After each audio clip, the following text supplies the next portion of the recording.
jumping is scary. At times it's going to feel like it's an uncontrollable tumble. But let me tell you this. You'll sit there with that parachute on your back, all them skills you got, and you'll have it packed away and you'll never get cut up. But if you do not jump, you will never soar. If you don't jump, I'm telling you right now, you'll never know. I would jump. Should take a chance. It takes guts to do that which you know you need to do. If you don't have the courage to act, life many times will move on you and make you act. Life will whoop your butt so bad. You will be so miserable. You will catch so much hell. You say, yes, I will do it. What do you want me to do? Take me. The price you will pay, the suffering you will go through to make your dream come true is incredibly small, infinitely smaller than the price you will pay if you never do. You'll pay that one the rest of your life. And so ask yourself what you're willing to risk. What's the price you're willing to pay? Because what most people do when they're trying to chase their dream or their big outcome, the whole time they're negotiating the price in their head. They're negotiating it. Should I continue to do it? Is it worth it? I don't know if I can continue anymore. It's getting higher, and that price is failure. That price is setback. That price is looking back. That price can be financial, literally a physical price. And what happens is, if you don't negotiate that price in advance, it's going to steal your focus and energy and become another distraction.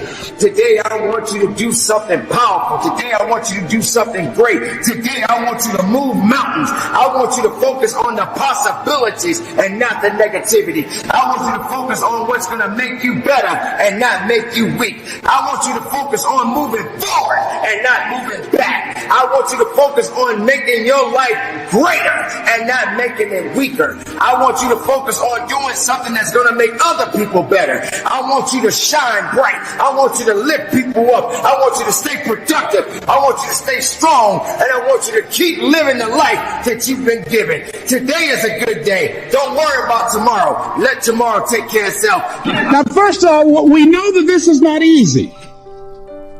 Because in order to begin to reinvent your life, you've got to make a conscious, deliberate, determined effort. That you really have got to put all of yourself into it. It's very challenging to act, to do those things. There are times when you're looking at it and you say, I know I need to do this, but I don't feel like it. I don't want to do it. I know I need to do it, yet leave me alone. No, I don't want to do it. So what do we do? What are those things that cause us to do like that? I think that among the things that prevent us from acting is the fear of failure. And if you've already failed, you don't want to fail again. The pain of that. The disappointment, the fear of loss is another thing. Because many times when we do those things that we know we need to do, we feel that we might lose somebody that we love very much and care about. We don't want to hurt anybody. Many of us don't act because we want other people's approval. We want everybody to like us and to accept us. And that's not possible. Many of us don't do the things that we want to do and don't act because of lack of self-confidence. We don't believe enough in ourselves. We all live inside a bubble, right? This is our world. We go to church here. We work over here. We go get our coffee over here. We go to this park over here. We usually go over here to, hang out with friends. This is our favorite club. This is our world. This is our favorite spot on the beach. We all live in this bubble. What you gotta do to get the life that God wants you to have, you gotta put more air in your bubble. You got to blow your bubble up. Expand yourself. Take yourself out your comfort zone. Do not live in your bubble. Put some more air in your bubble. If you stay in your comfort zone, that's where you will fail. You will fail in your comfort zone. Success is not a comfortable procedure. It is a very uncomfortable thing to attempt. So you got to get comfortable being uncomfortable if you ever want to be successful. Start putting some pressure on. Put some pressure on yourself. Get out here and get about it. Look, I'd love to sugarcoat this thing for you. I'd love to tell you, look, you can go out here and get rich, do a couple of things. They ain't happening. You got to get real doggish. You got to get downright funky if you want to make it. Now, like I was telling you before, if you want to be ordinary, you ain't even got to listen to me. Just go on about your business. If you think ordinary is cool, ain't no problem. It's some really, really wonderful ordinary people. But if you are sitting in this room and you have extraordinary aspirations, then you're going to have to do extra. You put extra on top of ordinary and you come up with extraordinary. There's no other way. I'm sorry. But here's the fact. All of you have extraordinary capabilities. All of you. You have to decide if you are willing to do the things to put you in that category. Rich people don't sleep 8 hours a day. That's a third of your life. It ain't but 24 hours in a day. You cannot be sleep 8 hours a day. You can't live in LA and wake up at 8 o'clock in the morning. It's 11 o'clock on the East Coast. The stock market been open 2 hours. They already making decisions about your life and your ass was asleep. The Bible says, he who loves to sleep and the folding of hands, poverty will set upon you like a thief in the night. He who loves to sleep and the folding of hands, poverty will set upon you like a thief in the night. I'm going to ask you one question, I'm going to go. How many of you in here know somebody who loves to sleep? Who knows somebody that loves to sleep? Let me ask you something. Ain't they pro? I want you to write this down. I need to embrace the suffering. You know, there's something powerful that once you just sort of embrace the fact that in order to achieve something big, you've got to get rid of these distractions. And then the other layer of it is you're probably going to have some suffering to get there or some sacrifice to get there. And so once you've embraced and decided that this suffering, this sacrifice you're making is an indicator of progress. It's an indicator of obsession. Suffering and sacrifice and hard work is an indication of progress towards our dreams. The lack of sacrifice, the lack of suffering in our lives, its removal, its non-existence also equates to a non-existence of a great life, a non-existence of a dream happening, a big one anyway. And so embrace the fact that you're going to have to sacrifice and suffer to some extent. Once you've embraced that it's going to happen, it's almost not that bad. It's kind of like those of you that are fit. We already know, and you already know, even if you're not, you've sort of accepted that before you go to the gym and get there, you're going to have to suffer. And we go anyway. It becomes a habit. No one goes into a gym thinking, I'm not going to have to sacrifice or suffer. There'll be no discomfort or no pain. But millions of people go anyway, don't they, to the gym? On some level, they're suffering in the gym, whether it's breathing heavy or sweating or aches or pains or stress. You know, everything in the gym is a sacrifice. And I have a friend who's been working on a job where she's miserable, talented, want to go to another place that she can do what she wants to do and make the kind of money that she would like to make, and had some offers. But because of her fear and her lack of self-confidence of things might not work out, she won't take a chance on herself. So there she is, spending 8 hours a day, 5 days a week, and she's miserable. She hates to go to work. They're not paying her what she's worth. She knows it. But yet and still, she won't do that which she knows she must do, and it's wearing out. There are a lot of people that their jobs are making them sick because they won't act. You check out the absenteeism and people that are depressed. You see them coming to work angry. How you doing? I don't know. Just leave me alone. It's not even 9 o'clock yet. You're talking about good morning. There are days you go to work, you want to just keep driving past the job, you know. You don't want to stop because it's not in sync with who you are. But you haven't acted. Many times we pick up our inability to do certain things from people that we love, people that we admire. We identify with them, and we live in the context of their ideas, their opinions, and their life patterns. We buy into it unconsciously. Through all the things I've gone through in my life, I had a lot of downs. How did I keep the faith? There was a couple of reasons. Number one, I know from living that if you quit whatever you're trying to accomplish, if you quit, whatever you were trying to accomplish can never happen. There's not even a remote possibility. If you quit, there is no chance of it popping back up again, coming back later. Quitting is guaranteed failure. Now, when you're trying, you're going to fail. But quitting, just stopping, that was the number one thing I understood.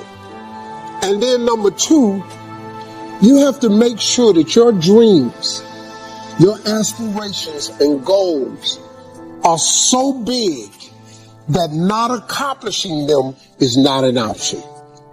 It's just not an option. You have to want something so big that it wakes you up in the middle of the night. You have to want something so big that you think about it all the time. You have to want something so big that it drives you to wake up when you don't want to. It keeps you up at night when you long been sleepy. It makes you show up, do things you wouldn't normally do. It requires extra. If you want to be extraordinary and not ordinary, if you want to be ordinary, live your life. But if you want to be extraordinary, you have to be extra. If you put extra on top of ordinary, that word is extraordinary.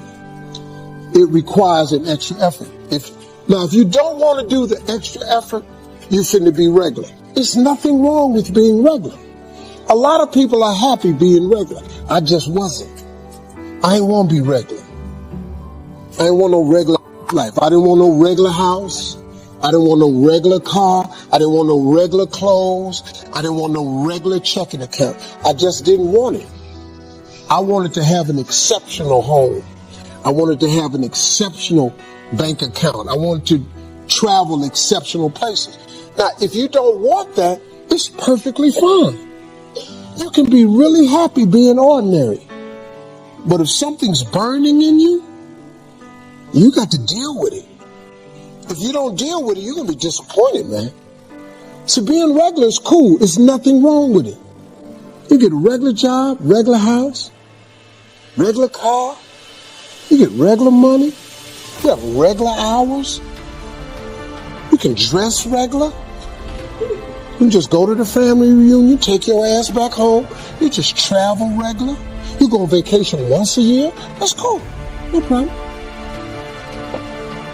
You can get you a coach ticket, economy ticket, regular. You want to fly first class? You want to sit in the front of the plane? See, let me tell you something. You know what you ought to do? Save your money and buy a first class ticket. This is how you train yourself to be successful. Save your money, get an upgrade, buy a first class ticket. Because when you sit in first class, you're going to understand something. The seats are wider. You get a choice of meals, chicken, beef, or fish. You get a bowl of warm nuts. They give you a hot towel to wipe your hands. Why do you think when their plane take off, they close the curtain to first class? Because they can't let these regular people, they cannot let you see what the is going on up there. Because you're going to want it back there, but you didn't pay to get it. Hey, what are they doing? They're serving warm nuts. Where's our nuts? Wait a minute. They didn't get charged for the food. Their food was free. They didn't pay for the headsets. They're watching all the movies. Why don't we have that? Because you didn't pay for that. So they closed the curtain so they don't have to deal with your regular ass wondering what's going on in first class.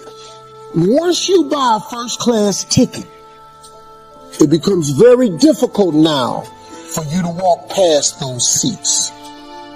Because now you're going to know what's going on. So when you treat yourself first class, you are conditioning your mind to now behave and do the things that produce first class results. So if you ever sit in first class, you'll coach is the little tight ass chairs, you in the middle seat, you back there by the bathroom, the chair don't recline. It's horrible. First class, big seats. That's why Dick Gregory said, whenever you can treat yourself first class, you should, because it conditions the mind. Once you fly first class, you never go back. Once you get a private jet, you don't even want to fly first class no more, because you're on a private jet. You ain't got to take your shoes off at the airport. They don't open your bag. Your car, pull around, they open the door, you walk up the steps. They take you right to where you're going. Then it's another car. When you walk down the steps, you don't even go baggage claim. They put your bag straight off the plane in the car. You don't go do none of that. You fly private, you'll never want to fly first class again, because you get conditioned. All you got to do is you can condition yourself. It's easy to get trapped by economic necessity and settle for existence rather than substance. That's easy. But the best advice I can give you on how to break out of that trap is to learn how to set goals. Mr. Shoaff put it to me this way. He said, Jim, if you had enough reasons, you could do the most incredible things. I never forgot how he put that. If you have enough reasons. See, reasons will change your whole life. Mr. Shoaff said to me, he said, Mr. Rohn, I think you've got plenty of intelligence, you've got plenty of talent, you've got plenty of ability. Probably what you lack is plenty of reasons. He said, I don't think your current bank balance is a true indication of your level of intelligence. I was happy to hear that. He said, I think you're much smarter than your present bank balance indicates. And that turned out to be true. I was much smarter. But of course my first question was, well then why isn't it bigger? And he said, you don't have enough reasons. You've got enough intelligence, but not enough reasons. So see, reasons can change your life. Here's what else I found out. Reasons come first, answers come second. You don't get the answers to do well till you get the reasons. Life has a mysterious way of hanging on to all the answers and only gives them up to the people that are inspired by reasons. So reasons make the difference in how your life works out. Now, what are some of the reasons for doing well? Let's go through a quick list called Reasons for Doing Well. First is personal reasons. Some people do well for recognition. Some people do well for respect. Some people do well for the way it makes them feel. They love the feeling of being a winner. Those are good reasons. I have some millionaire friends that keep working 10, 12 hours a day, making more millions. And it's not because they need the money. It's because they need the joy and the satisfaction and the pleasure that comes from being a constant winner. And see, it's not just the money anyway. It's the journey, not the money. Once in a while somebody says to me, boy, if I had $1 million, I'd never work another day in my life. That's probably why the good Lord sees to it they don't get their million, right? They'd quit. They'd quit. Okay. Next is family reasons. Some people do extremely well for other people, and that's powerful. Human beings can greatly affect each other. Sometimes we will do things for somebody else we will not do for ourselves. We're made that way. I met a man one time who said, Mr. Rohn, to do all the things I want to do with my family around the world, he said, I got to have at least $250,000 a year. I thought, incredible. Could a guy's family affect him that much? And the answer is, of course. How fortunate are the people that find themselves greatly affected by somebody for personal achievement. And we are affected. The writer of a recent song said, if not for you, the winter would hold no spring, couldn't hear a robin sing. I just wouldn't have a clue if not for you. So we can be affected. That might be one of the most stimulating reasons to do well, finding somebody.